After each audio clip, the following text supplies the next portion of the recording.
오늘 날씨는 어떨란가 이래 매일 살펴보고야.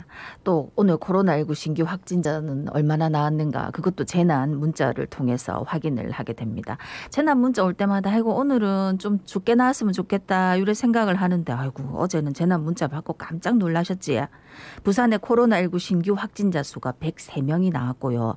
전국적으로도 3,000명이 넘어섰다 하더라고요.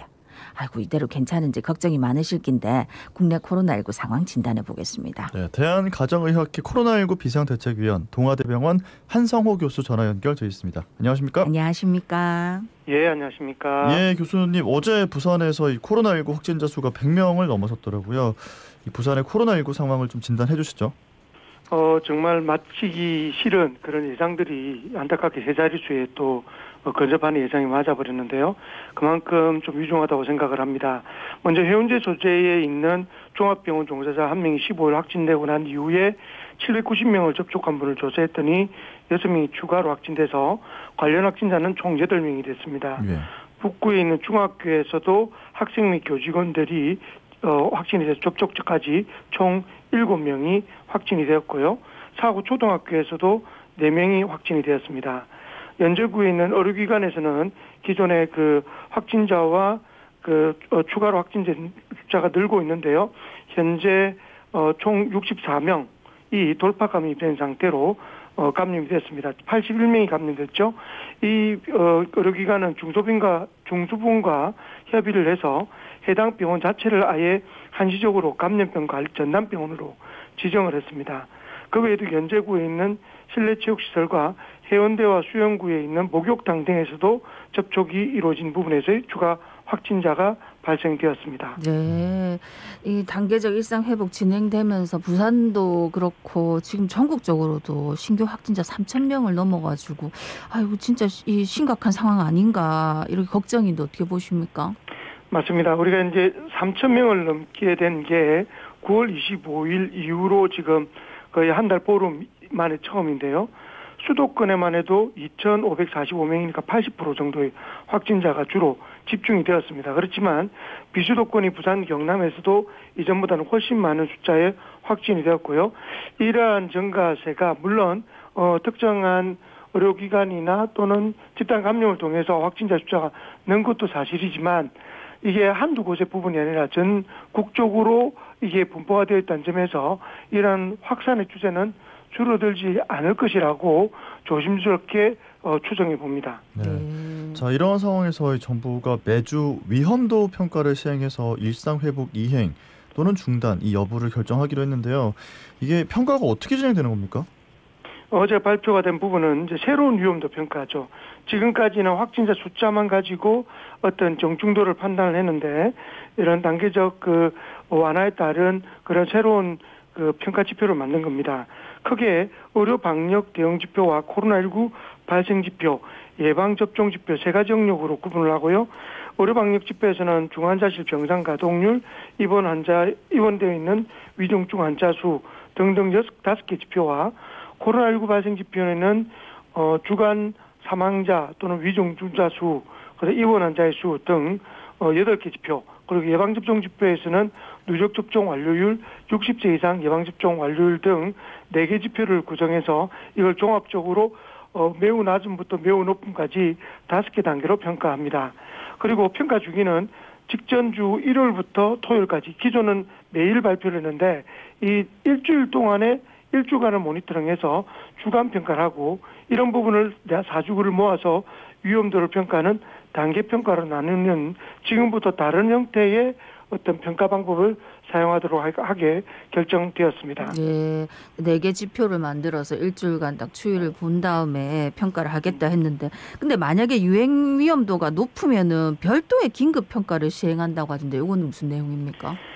이건 무슨 말이냐면 지금의 상황과 같이 중환자 병동 가동률이 75%를 넘었을 때, 그다음에 일주간의 위험도 평가가 높음이나 매우 높은 단계일 때, 그리고 4주간의 평가 단계가 높음 또는 매우 높음일 경우, 그리고 그 외에도 만약에 방역의료분과위원회 전문가 의견을 토대로 비상계획이 검토할 경우 등 4가지 요건에 해당될 때는 비상계획 실시, 흔히 말해서 이제 서킷 브레이크라고 하죠. 이게 이런 우리가 완화 정책을 중단하는 그런 거를 평가하는 긴급 평가를 실시할 수 있다라고 하는 기준을 마련했습니다. 네.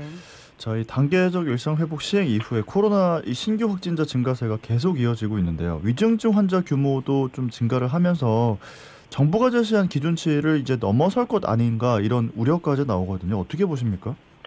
저도 굉장히 우려되는 부분이 바로 이 부분인데요. 네. 서울 같은 경우는 중증 환자 전담 병상 345개 중에 278개를 사용해서 80.6%입니다. 근데 우리가 이제 위중증 환자가 그냥 일반적으로 뭐 그 자그마한 산소를 꽂고 있는 이런 부분이 아니라 흔히 말해서 산소 호흡기를 거의 할 정도의, 그리고 에크모라고 인위적으로 심폐기능을 돌리는 이 정도의 수준의 아주 심각한 환자를 표현하거든요. 네. 이런 분들이 80%가 넘는단 말은 사망률도 같이 증가될 수 있다는 부분을 이야기할 수 있습니다. 이런 부분에 지금 우리가 비상계획인 서킷 브레이크를 활용할 수 있는 한 해가 벌써 병상 중환자실 병상 가동률을 75% 이상을 벌써 초과한 경우고요. 경기와 인천의 경우에도 10개 중 7개 정도가 벌써 이미 사용 중입니다. 이미 수도권의 병상에 있는 환자들을 약간 비수도권으로 약간 이송을 할 경우로 지금 수도권은 매우 심각하다고 생각이 되고, 이런 부분에서 의료진들의 어떤 그 부담감도 굉장히 가중되고 있는 힘든 상황인 것 같습니다. 네, 지금 신규 확진자도 많이 나오고 그렇다 보니까 위중증 환자도 당연히 또 많이 나오고, 그래서 이제 정부에서는 위중증 환자 대부분을 차지하는 60대 이상 연령층에게는 추가 접종 현재 6개월로 되어 있는 접종 간격을 대폭 앞당기기로 했다고요. 예, 맞습니다.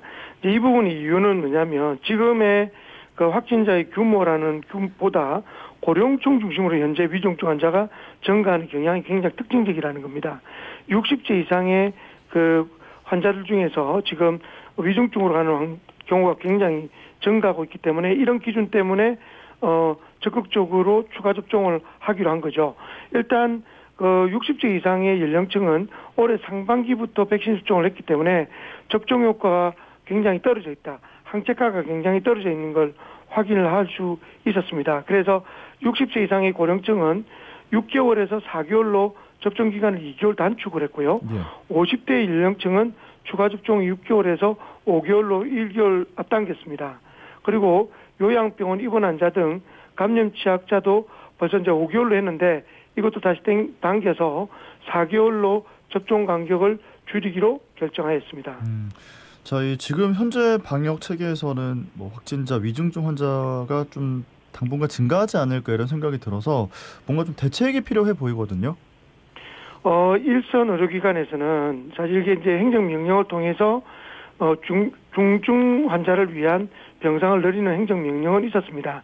그런데 이제 일선에 있는 의료기관들이 부담스러운 이유는 이게 일반 병상을 중증도가 있는 그런 환자를 위한 병상으로 이렇게 바꾸기 위해서는 굉장히 많은 비용이 들죠. 이제 건축비가 드는데 이런 부분에서의 그 보조가 없이 단순하게 그 행정명령만으로 이런 걸 하고, 특히나 또 하나는 인력을 충분히 수급하지 않은 상태에서 병상만 확충하는 이런 정책들도 일정 기간에 굉장히 부담스러운 게 사실입니다.